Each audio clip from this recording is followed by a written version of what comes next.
Okay, all right, so now we're going to, let me get back on track here. So the confidence intervals for P, that works when you either have just two things or there's just one category that you're interested in. And so, maybe it's like, what percentage of people have brown hair, okay? Now, people have different colored hairs, but when you set it up like what percentage of people have brown hair, you're basically splitting the world into brown hair versus not brown hair, okay? And so the population proportion P and the confidence interval for that works in situations like that. Let's say you have something where there's multiple categories that you're interested in. Maybe you want to know the proportion of people with black hair and brown hair and blonde hair and whatever colors you have, and hairs may not be the best example because kind of it's maybe a gradient, but if you have multiple categories, we have to switch over to what's known as the ChiSquared tests, okay? And so we have the ChiSquared goodness of fit test.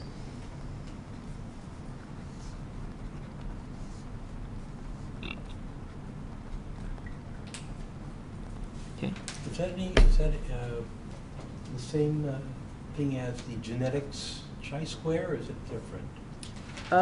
Probably. I imagine the genetics chi-square would be a test for independence, no, actually goodness of fit. I'm not sure. I'm not familiar with the genetics chi-square, but it sounds like it would be similar.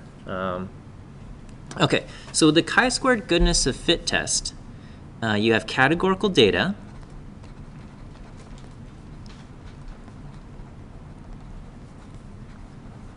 Okay, as little as 2 categories, but also 2 or more categories, okay? So this is in contrast to the dichotomous data. Yeah, where you can only have 2 categories. Right.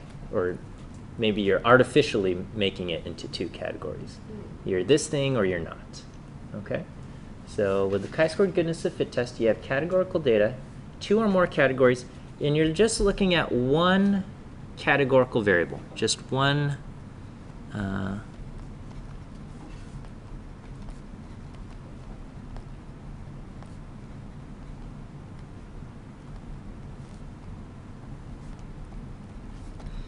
you are testing it. You test your data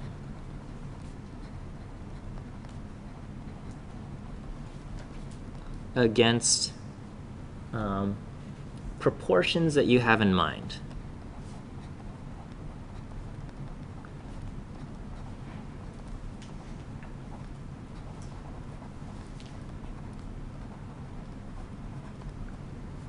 Okay, so for example,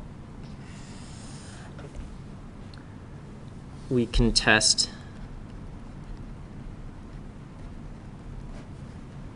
is a die rolling fair?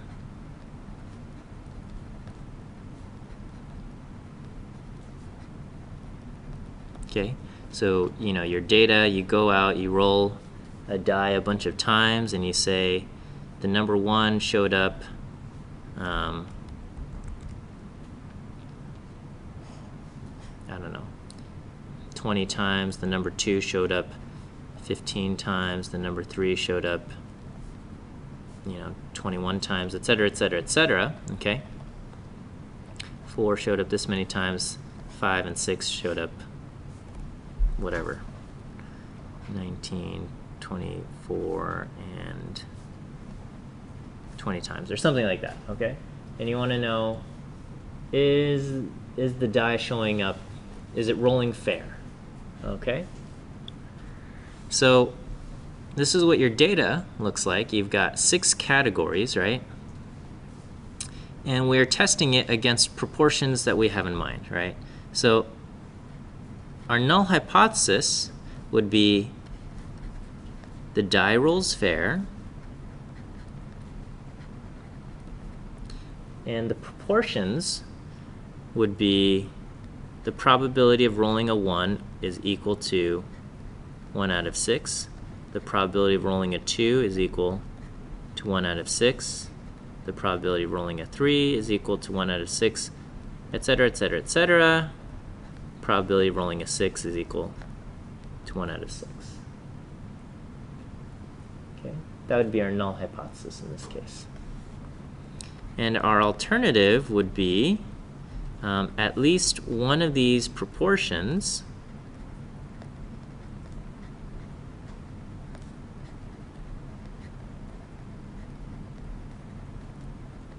is wrong.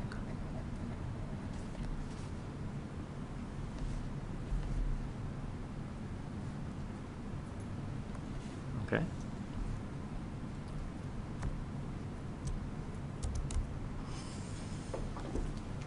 So that would be a ChiSquared goodness of fit test, at least for testing to see if a die is rolling fair. Okay, so yeah, let me try an example for genetics, and I don't know if this is what this is how it works, but it's been a long time since I've done any bio, but I think you have like these, what are these called? Punnett squares, and you have the, what are these called? The genotypes? What? Alleles, right? And then, okay, and then so you get big A and something like this, right? Okay, so according to this, if you, so the population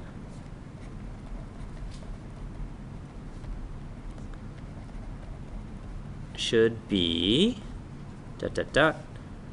probability of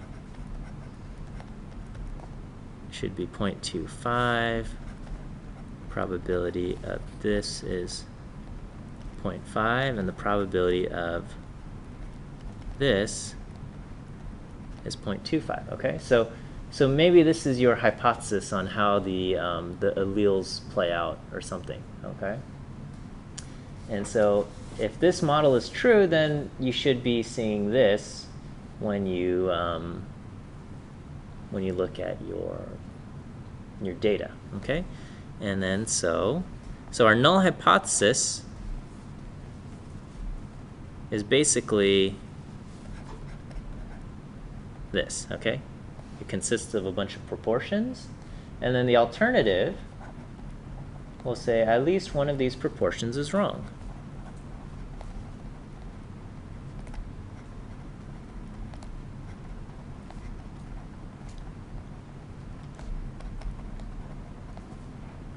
Which would then mean this theory is probably not correct, right? Maybe, so maybe this is, you think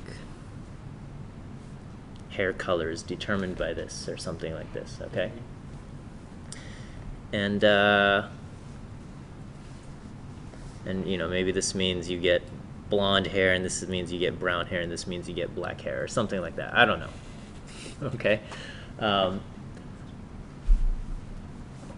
maybe it works, and if this does not hold, then maybe that's a reflection that this is not the case. Okay, that maybe color is determined by more complicated alleles, gene sets, things. Okay, all right.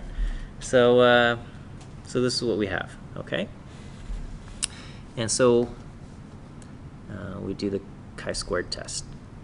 Goodness of fit. Okay, we're gonna look at another form of the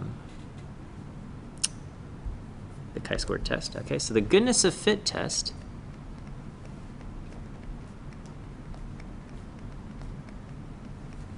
measures how well, or the goodness of,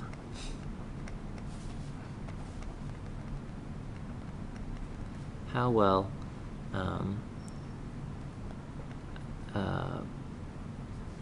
hypothesized set of proportions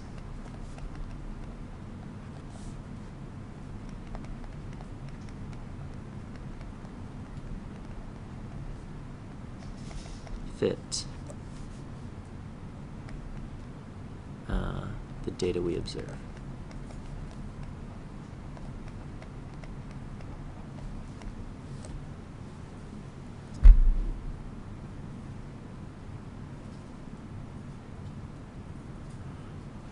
Yeah.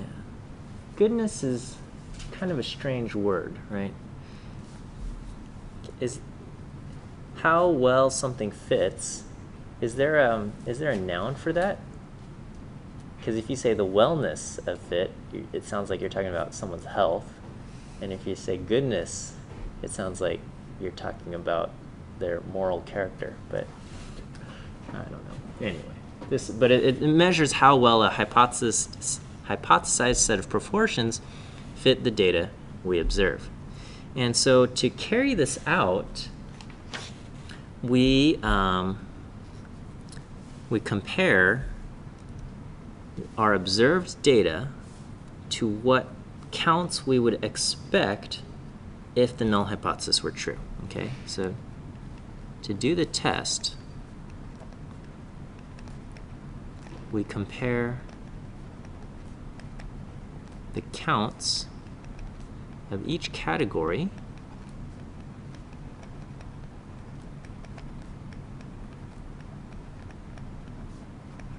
in our observed data to the expected counts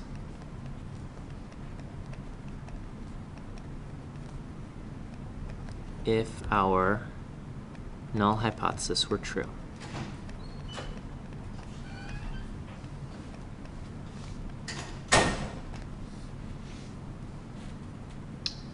Okay, so let's do our genetics example. Okay.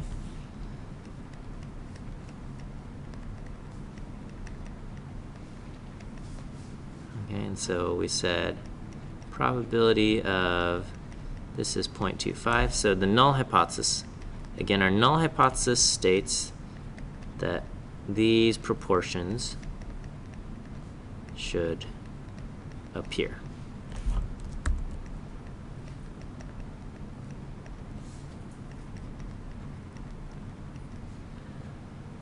Okay, and alternative, at least one is wrong.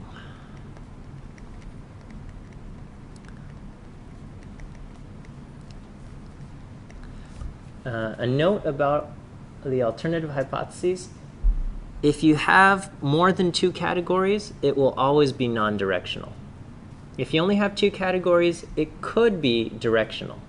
But if you have more than two categories, it will always be non-directional. Okay? Because perhaps your data shows that you don't see enough of little a. Okay? In that case, that means if you're seeing too few of one category, it means you're seeing too much of another or multiple categories. And in our case, the alternative will not specify whether you're seeing too many of category 1 or category 2. Okay? Whereas when you only have two categories, if you're seeing too little of one category, it necessarily means you're seeing too much of the other category. So you can apply directionality. All right, so let's say this is our null hypothesis, and let's say our data shows we went through and we counted 105, and we counted 220 and 80 here. Okay. And so you go, well, am I seeing too many, or is this okay? This is what we want to know. Okay. So we ask, do our proportions fit?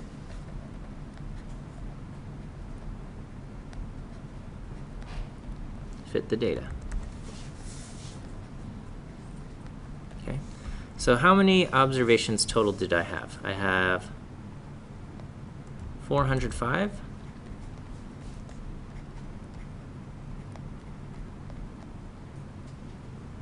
total observations, I have 405 observations, okay?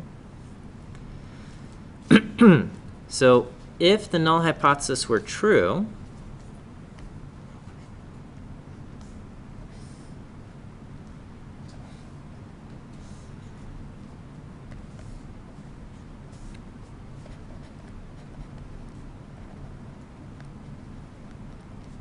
we expect to see, okay, if we're going to look at 405 observations and the null hypothesis were true, I would expect to see 405 times 0.25. I would expect, that's not helpful, 101.25.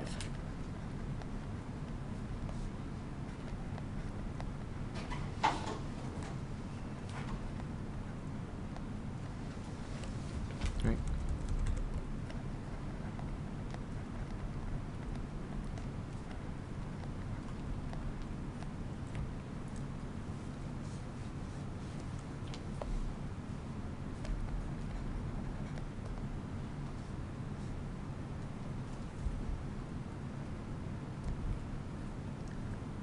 All right.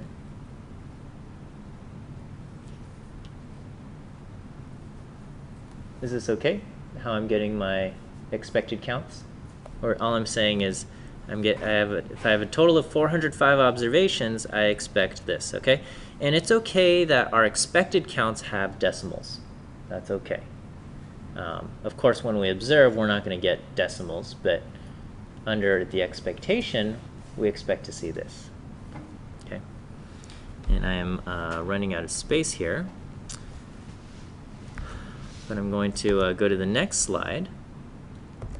And we calculate our chi-squared statistic with this formula. We take the difference between what we observed and what we expected, and we square that difference, and we divide it by what we expected. And we add it up. I should make my sigma larger. We add this for all of the categories. Okay.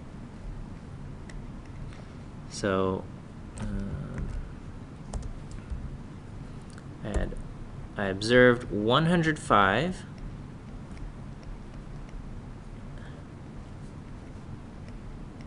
big A,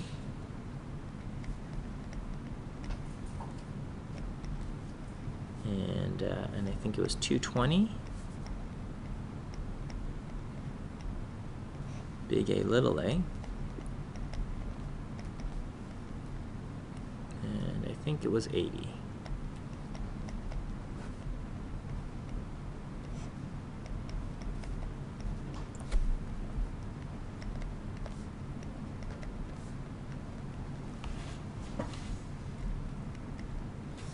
So I just have to grind this out.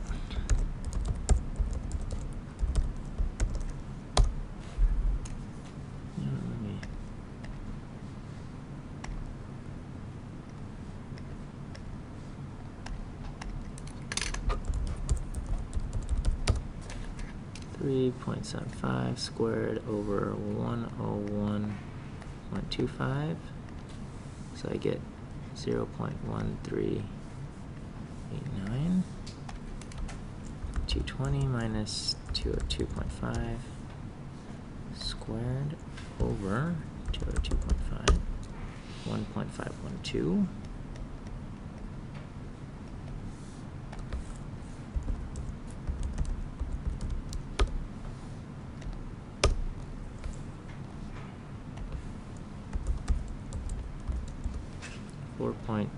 .599. Okay.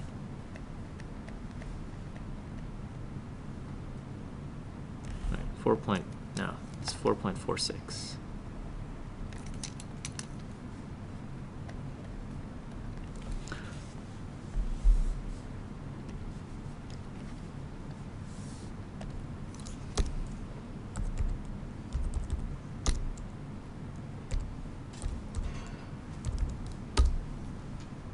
.110.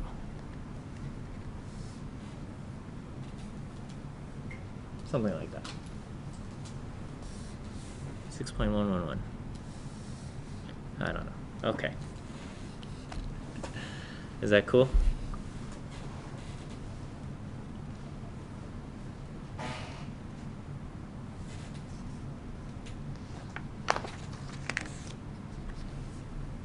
All right, so this is my test statistic, and just like all of the other things we've done, we look this up in our ChiSquared reference table. Okay.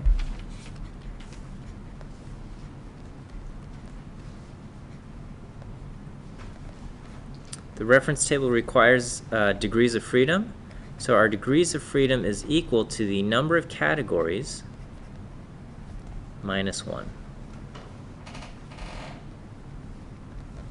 So we have 3 categories minus 1, and we have 2 degrees of freedom.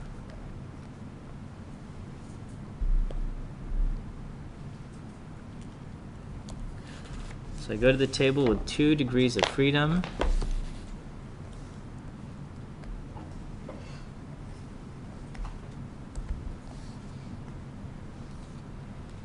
And I look up 6.111. Okay, so 6.111 shows up between 0.05 and 0.02, right? It's between these two numbers. So I get a p-value is between 0.05 and 0.02. Okay, again, if I had happened to get one of these numbers exactly, then that means my p-value would be the column heading.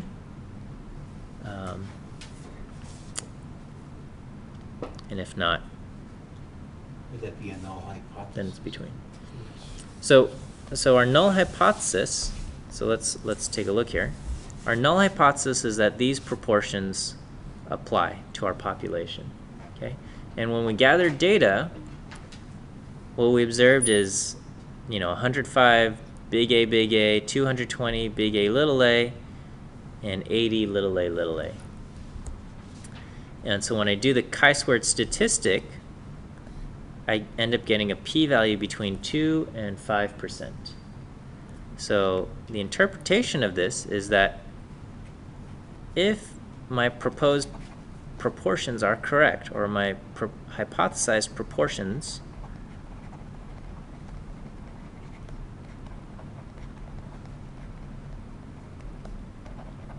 are true, okay? So if my hypothesized proportions are true, then the probability that a random sample ends up giving me a test statistic of 6.11 or having proportions as, quote, unusual as the ones I observed, that would happen between 2 and 5% of the time from random chance alone.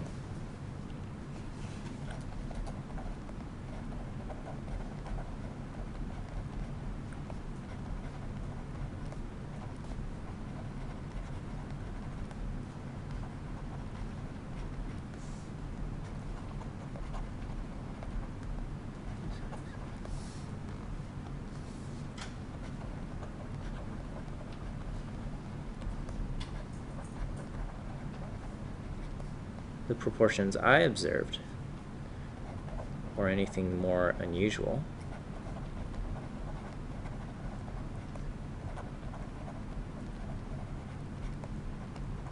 is between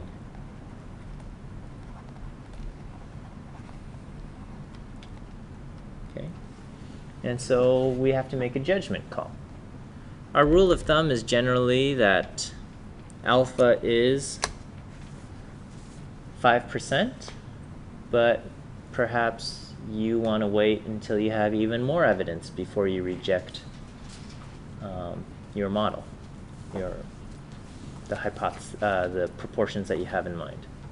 Or maybe this is enough for you to convince you that the proportions are wrong.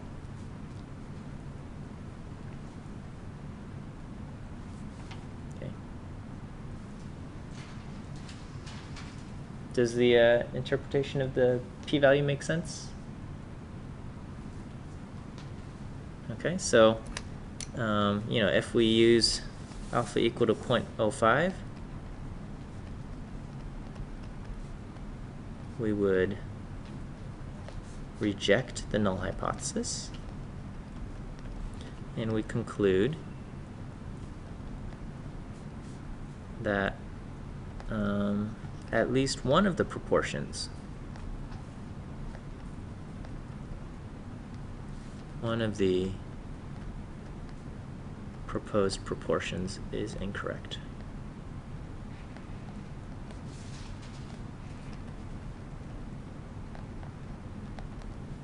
Okay, and it would seem to indicate that the little a proportion is wrong, but we can't, because it has the largest contribution to our chi-squared value, but we don't know whether we're seeing too few little a's and too many of what else, okay? Are we seeing too many big A, little a? You know, what's going on?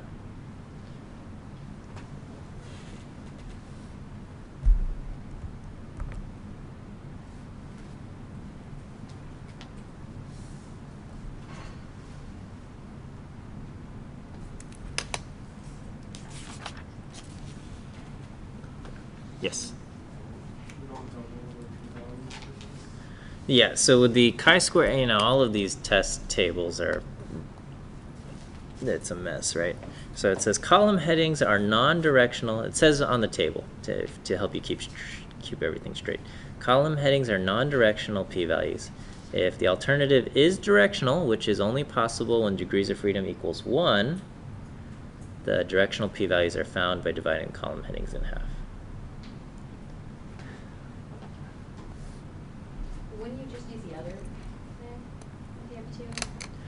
Yeah, you know, but there's no rule against using the chi-squared test, okay? Yeah. And this table, so we're not going to get into where these critical values are coming from, but they come from what's known as the chi-squared distribution, which is generated by squaring a normal distribution. And or normal random variable, I should say, not the normal distribution. You're squaring the normal random variable, and what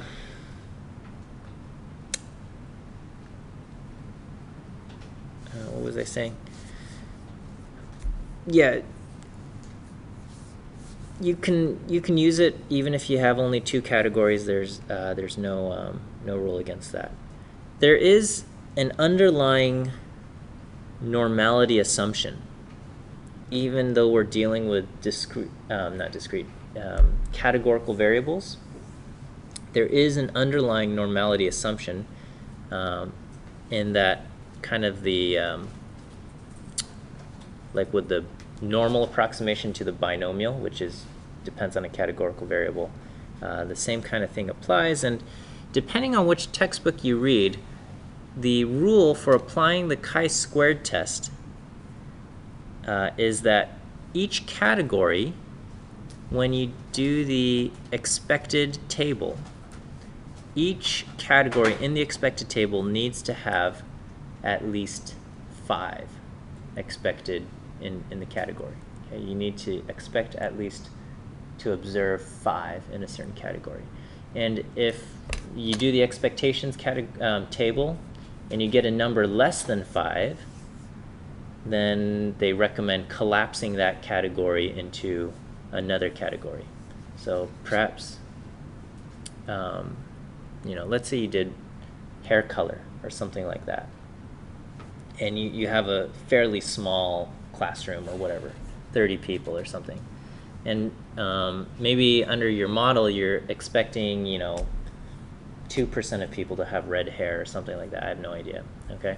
And so with a small classroom, you know, even with 100 people, you would expect only, you know, 2 people to have red hair, okay? And so in that case, it recommends collapsing that and saying people with, I don't know, blonde or red hair, combining 2 categories into something, okay? So otherwise, when you do observed minus expected, it might grow. You might get a ridiculously large value, right? If you observed 3 people and you expected only 2, because the E shows up in the bottom, it contributes a larger amount than what it normally would. So anyway, so I'm just going to say one rule. And other textbooks might say you should have at least 10 in each expected cell. So it depends what textbook you read. So the expected value for each category must be at least 5, okay, in order to use ChiSquared table. So maybe I'll make a side note. If you have a situation where you don't have at least 5 and you want to keep that category, you don't want to collapse it into another category, then you have to use the non-parametric version of the test, which is known as Fisher's exact test, and that exists. Okay, and I think that's covered somewhere in here, also. But so I'll just note that also. Okay. I forget how to spell Fisher. S-H-U. Yeah, there's no C. Fisher's exact test if a category has less than 5.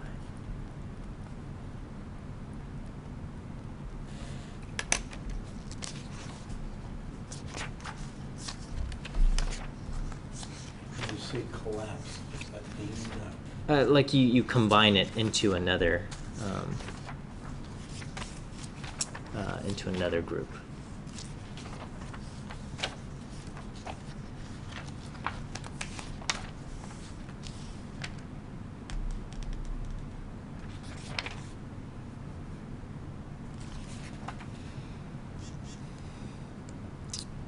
Okay, I'm going to go on to the next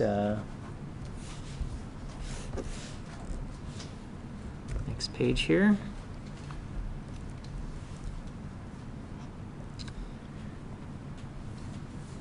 All right, and so we're continuing on. Now we're in chapter 10, and this is now the chi-squared test.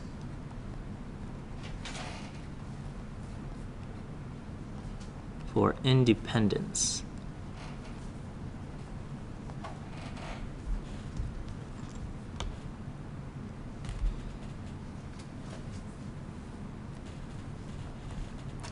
So here we are still looking at categorical variables, categorical data, but now we have 2 categorical variables.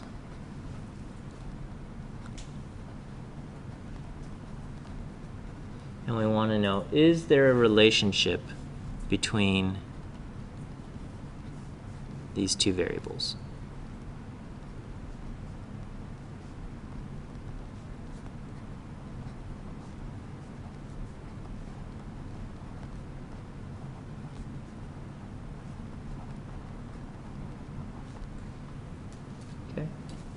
Not necessarily a cause and effect relationship, but just a relationship in general.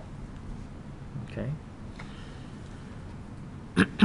So, are female voters more likely to vote Democrat than male voters? Something like that.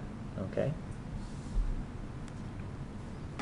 These are just example questions.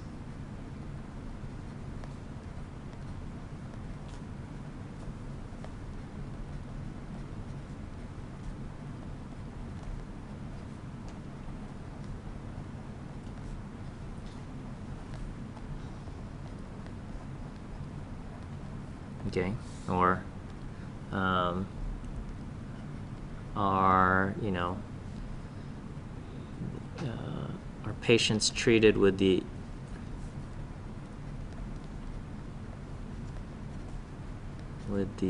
experimental drug.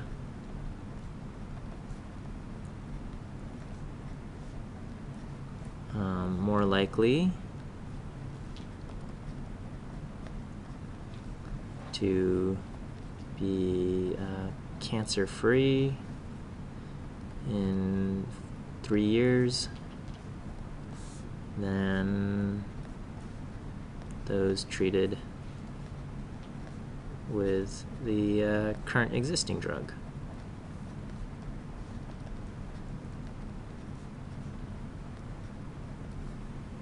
Things like that, okay? These are, you have different groups, which is categorical, and the outcome that you're recording is categorical, okay? So essentially you got, in these cases, we have different groups.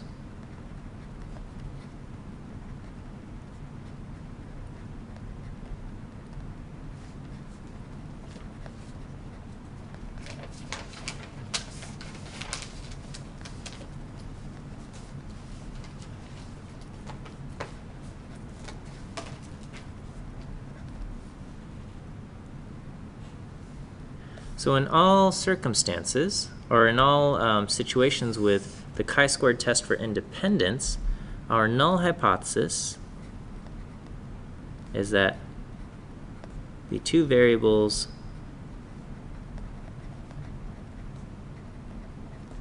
are independent. Okay, meaning one group is not more likely or less likely than the other group.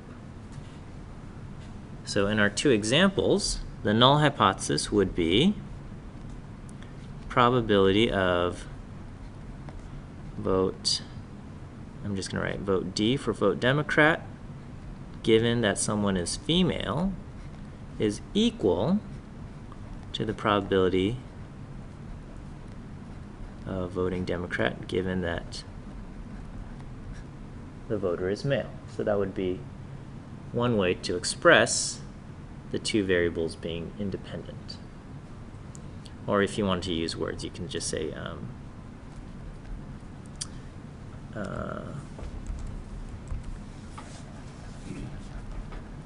whether a voter votes Democrat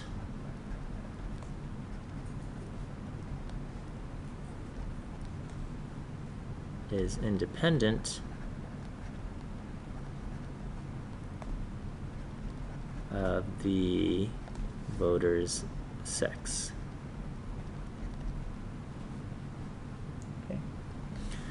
Or for the patients in the drug, you would see probability of being cancer-free in 3 years, or however they measure effectiveness, given experimental drug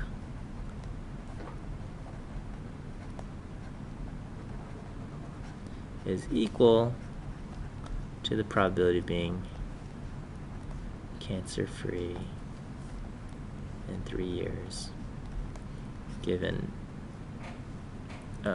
existing drug.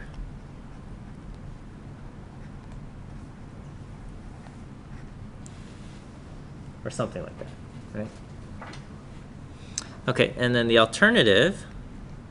So both of these questions I phrased directionally. I should have probably chosen a non-directional alternative. Could you word one non-directionally to see what the difference is? Yeah. Okay. Maybe I should ask, do female voters vote at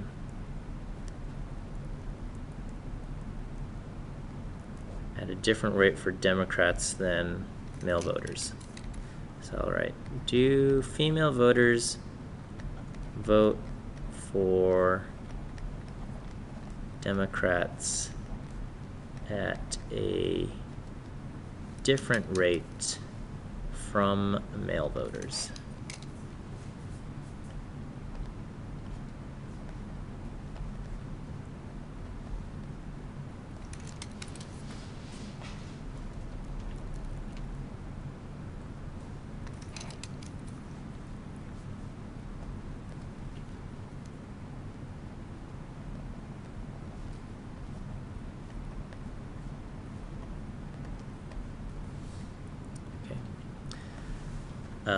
All right, and so the alternative, the generic, would be the two variables are not independent.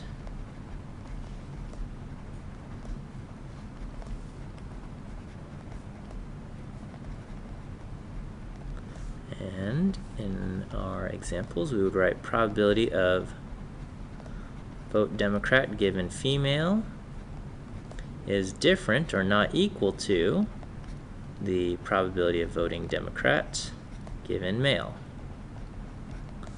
And for the cancer example, I'm just going to write cancer-free. Given experimental drug, is that greater than probability of being cancer-free given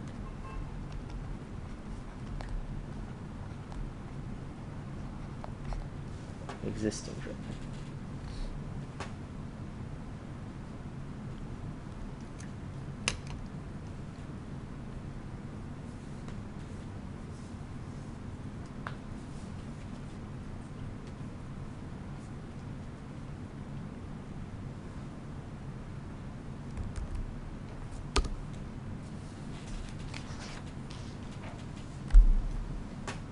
HO is directional in this case, and HAs are not directional. So I rephrased my question for the voting and the sex.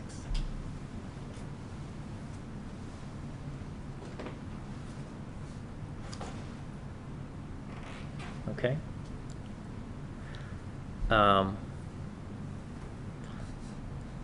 So let's look at how our data would be collected. Okay. So when we collect data, so for one example, we would have female voters versus male voters, and they voted for Democratic candidate versus did not vote Democrat.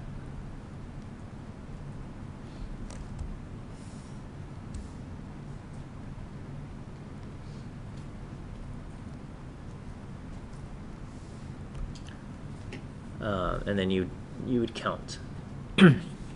Maybe there was 120 female voters and 120 male voters, and I have no idea.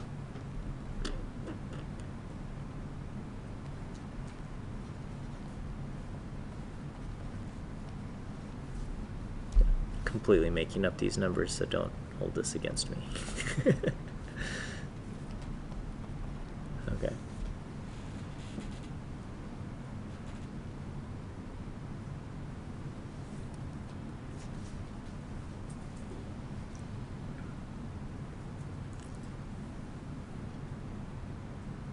Okay, so this is what we observed, right? So if the null hypothesis were true,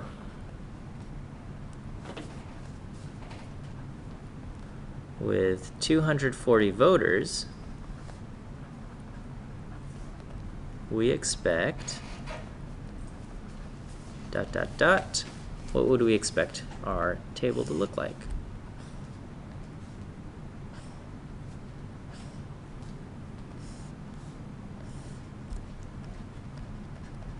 So we're going to assume the margins stay the same. Or not assume, we keep the margins the same. So vote Democrat, do not vote Democrat. Okay. So what do we do? So I say, okay, out of 240 voters, half of them are female. And if I have 100 people voting for Democrats total, I would expect half of those to be female. So I would expect 50 voters to be, I expect there to be 50 female voters who voted Democrat. Is that okay? How I got that number? All right. And so if 50 goes here, what number has to go over here? So it adds up to 150. And if 50 goes here, what number has to go here? So it adds up to 120. 70. Huh? Nothing. Just can't do that. Okay. So anyway, to get the cells, basically what you're doing is under the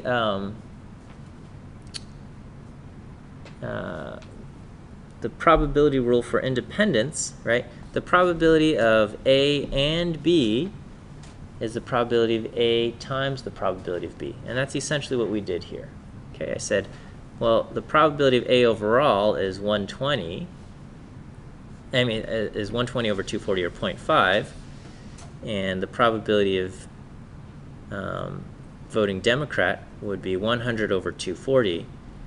And but if I'll show you what I'm doing here. So I've got the probability of A and B, if they're independent, would be equal to the probability of A times the probability of B, right?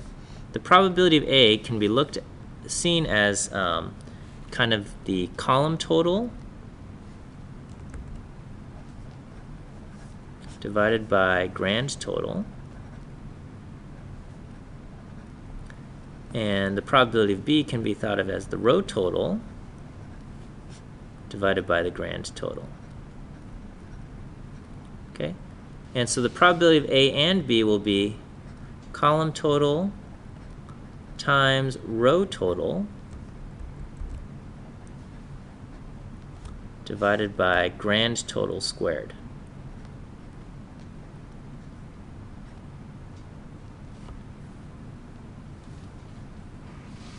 Okay? But that would be a probability. If I wanted to turn this into an expected count, I would then multiply that by how many voters total I have, which is the grand total of 240. Okay? So to get the expected count,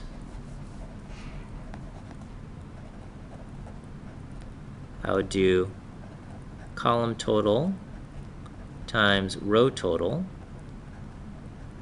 divided by grand total, that probability,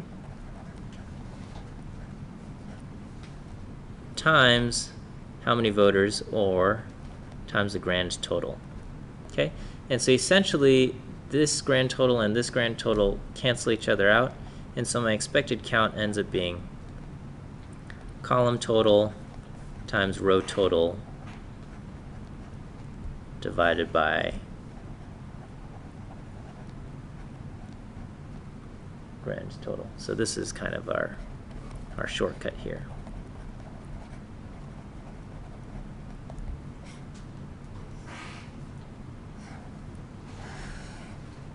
Because we're assuming that they are independent, right?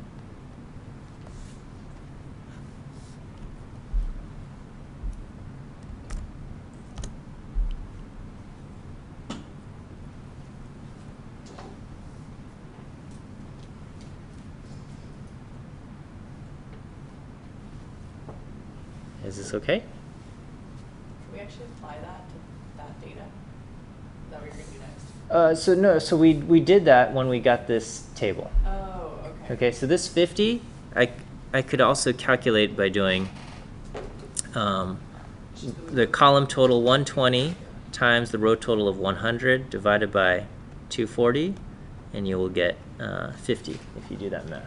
Okay, and that's where this value comes from. Okay. All right. So this is what we expect if the null hypothesis were true. This is what we observed.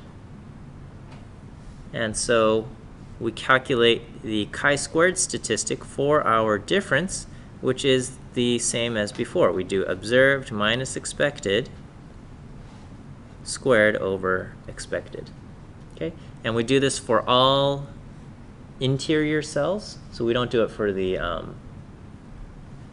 row totals or column totals. Okay?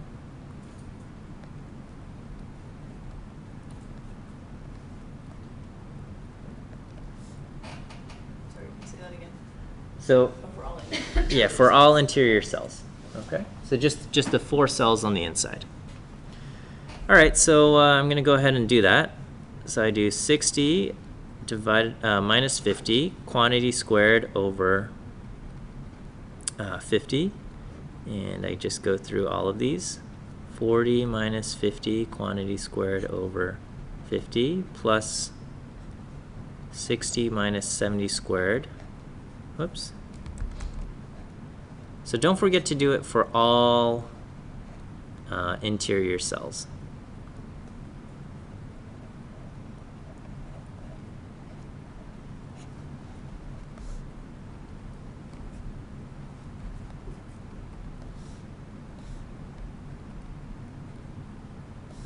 What is it? 1.429.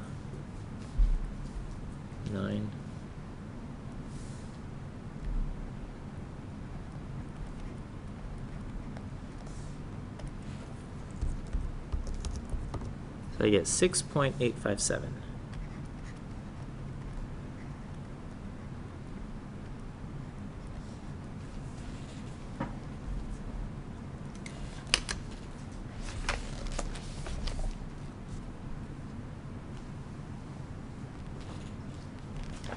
I think I did this correctly.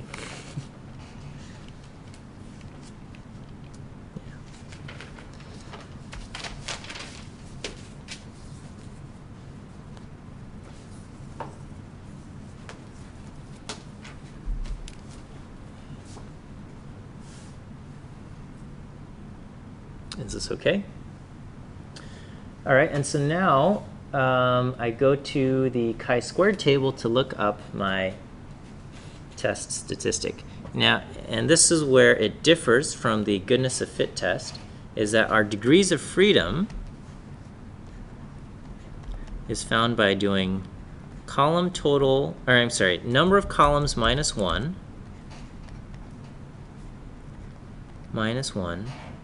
times the number of rows minus 1.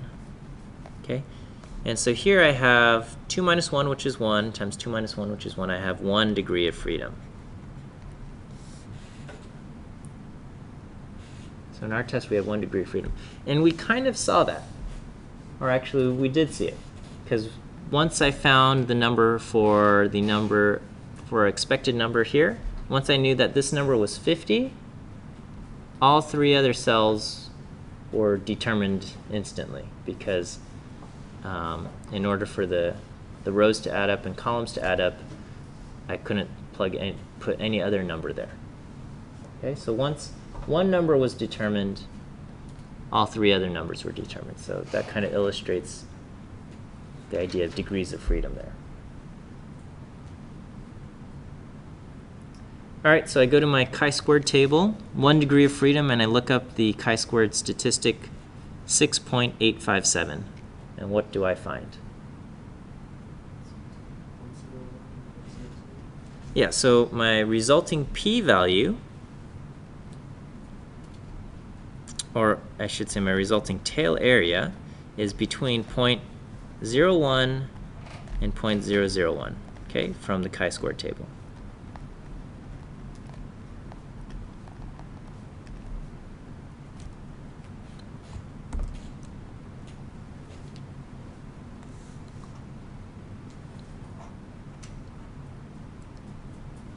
So I'm going to go to the next slide. Just want to make sure you guys got this. All right, so 0.001 is less than my tail, which is less than 0.01, okay? And so if we recall, my alternative hypothesis was non-directional, right?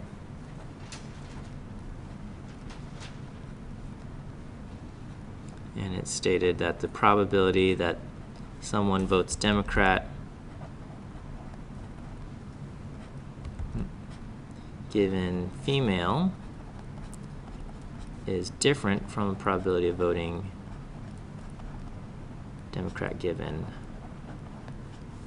male. Okay. So in this case, because it's non-directional, my tail area becomes my p-value. I don't have to divide by 2 or anything.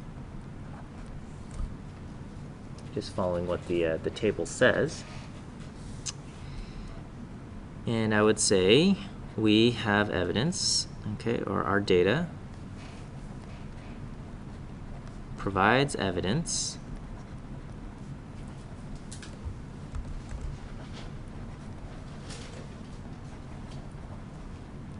that the proportion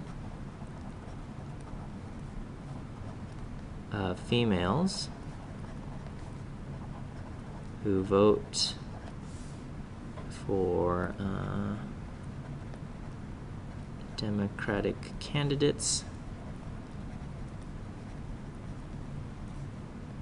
is, our data shows that it is higher. Okay, our alternative says not equal to.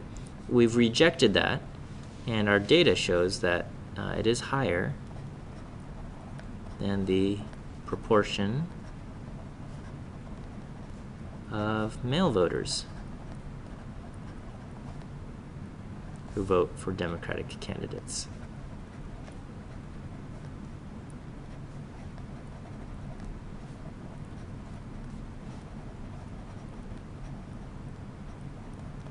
Okay. Let's talk about our p-value. The p-value is between 0.01, 0.001, and 0.01. So this says that if the null hypothesis were true,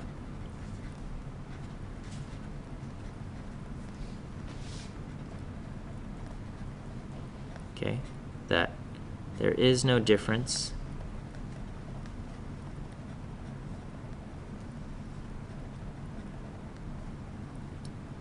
between male and female voters when it comes to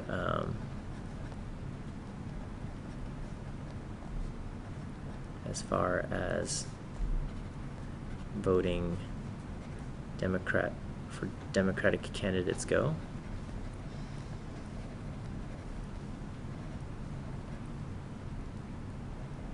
So if the null hypothesis were true, the probability that a random sample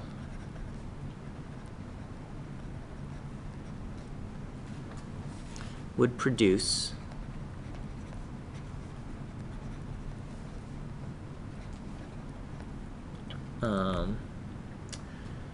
the proportions observed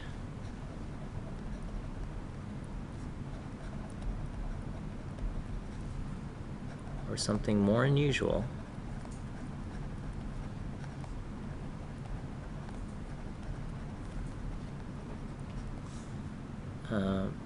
the probability that a random sample would produce the proportions observed is between,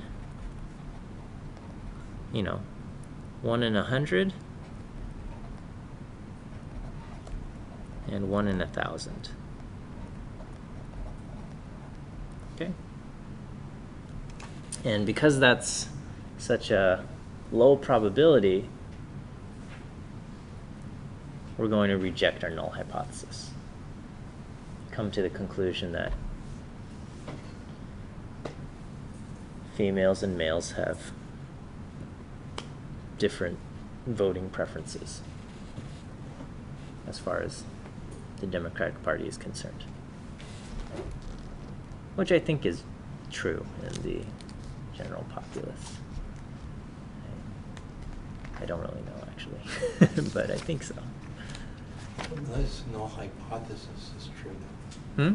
In this case, the null hypothesis is true. So actually, because this probability is so small, we're going to reject the null hypothesis, right? So our p-value is small, Okay. so we reject the null hypothesis.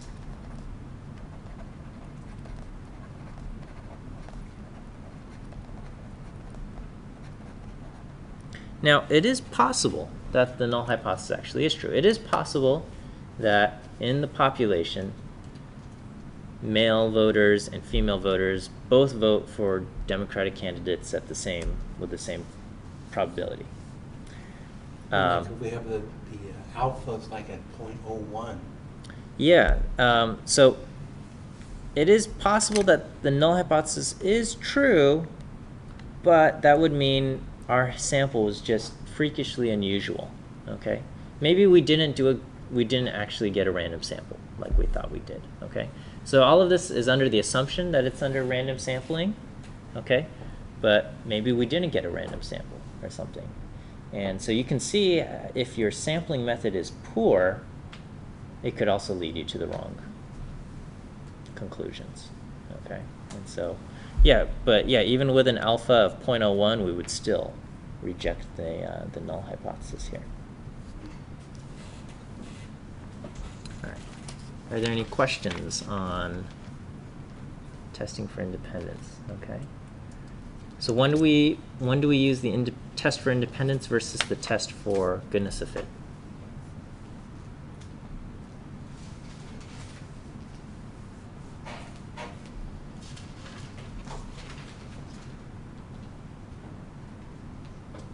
Two categorical. Yes. So the test for independence, we are seeing if two categorical variables have a relationship, versus the goodness of fit, there's only one categorical variable, but we have certain proportions in mind. Okay? So goodness of fit, there's one categorical variable, we have different proportions in mind. ChiSquared test for independence, there are two variables, and we're seeing if they're related. Okay? When under the assumption of independence, the rules of independence basically create the expected values that we expect to see. Okay, this this test for independence can be expanded to a larger table known as the R by K table. With so what we saw was just the last example was a 2 by 2 table.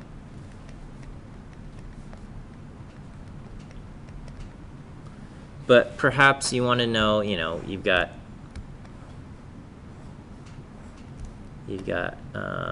female voters and male voters, and maybe you want to have Democratic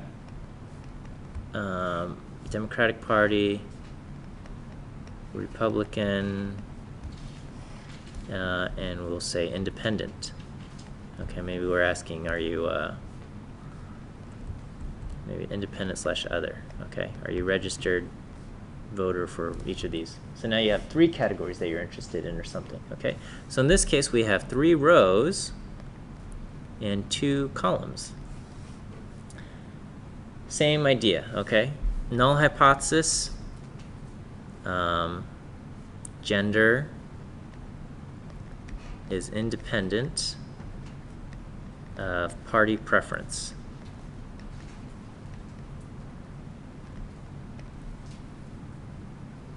Okay, and the null would then be the probability of Democrat given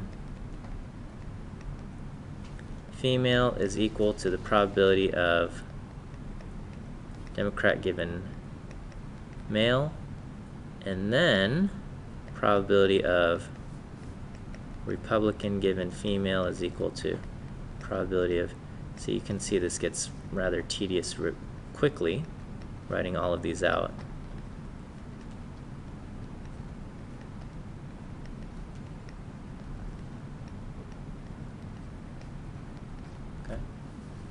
And so you'd have to kind of specify all of these things. So that they're the same across all the rows, okay? We did not have to do that with the last one, with the 2 by 2. Why not? I only had to do Democrat given female is equal to Democrat given male. Why didn't I have to do Democrat given female equals Democrat given male, and then probability of not Democrat given female is equal to probability of not Democrat given male? Or the inverse. Yeah, because Democrat and not Democrat must add up to 1, right? Because probability of female given probability of Democrat given female plus probability of not Democrat given female must add up to 1. So it would have been redundant to include all of those things, okay? But in this case, there's all 3 have to add up to 1, but you know, they're you know, if you have too much of one category, it doesn't specify where the others have to go. Okay, so we have gender is independent, and then the alternative is that not independent. And you would just say at least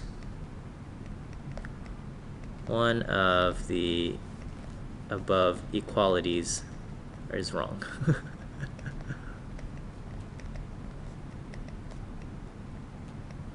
Okay, and you know, anytime you have more than 2 rows and 2 columns, then it or more than 2 rows or 2 columns, it must be non-directional.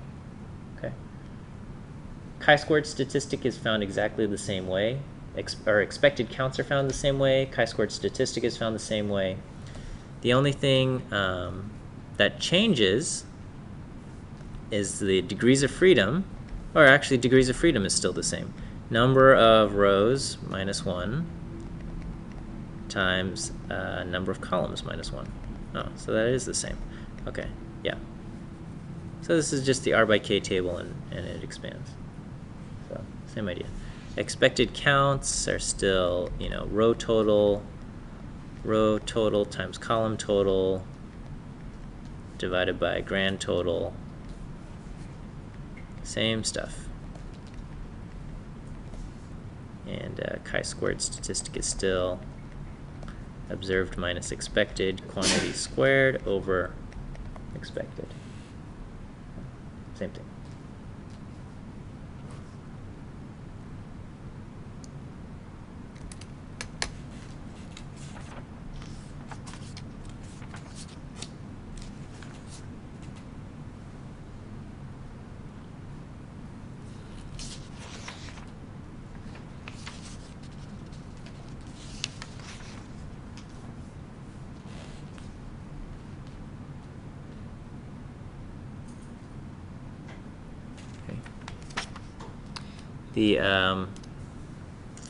And overall for the test for independence, the same idea. Each cell, in order to use the chi-squared table, each cell must have an expected count of 5. Okay, each interior cell.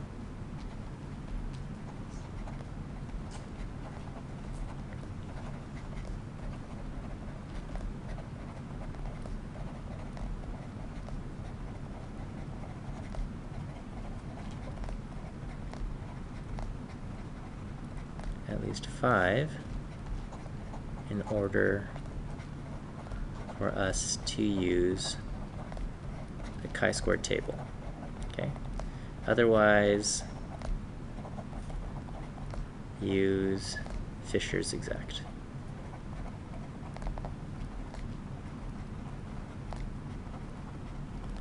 But not covered in class.